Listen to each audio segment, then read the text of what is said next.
पंजाब के महाज पर ऑप्शंस क्या होंगे? तहरीक इंसाफ पंजाब की अहम लीडरशिप से मुशावरती इजलास शुरू।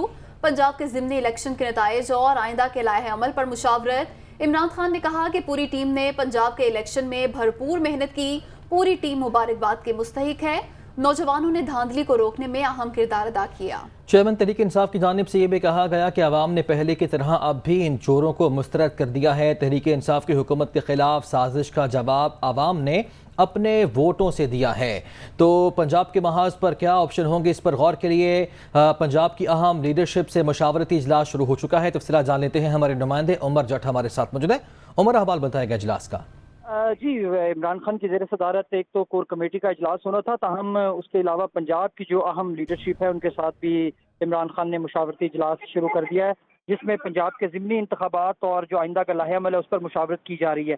एक तो इमरान खान ने पंजाब में ज़िमनी इंतखाबात में जो फतह हासिल की है उसकी बड़ी वजह एक टीम वर्क को करार दिया है, और उन्होंने कहा कि पूरी टीम ने पंजाब के इंतखाबात में भरपूर मेहनत किया और पूरी टीम मुबारकबाद की मुस्तहिक है।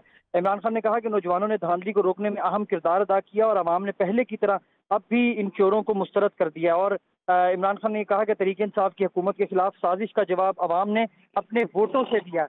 तो ये इजलास जो है वो जारी है, जिसमें पंजाब की जो आइंदा की सूरत हाल है उस पर मुशावरत की जाएगी, बातचीत की जाएगी कि अब आइंदा क्या हिकमत अमली PTI की जानिब से अपनाई जाएगी। और इसके अलावा कोर कमेटी का इजलास 3 बजे के करीब शुरू होगा, जिसमें ओवरऑल जो मुल्की मंजरनामा है, इस टाइम सियासी सूरत हाल है, उस पर मुशावरत की जाएगी। जी ठीक है उमर, आपका शुक्रिया।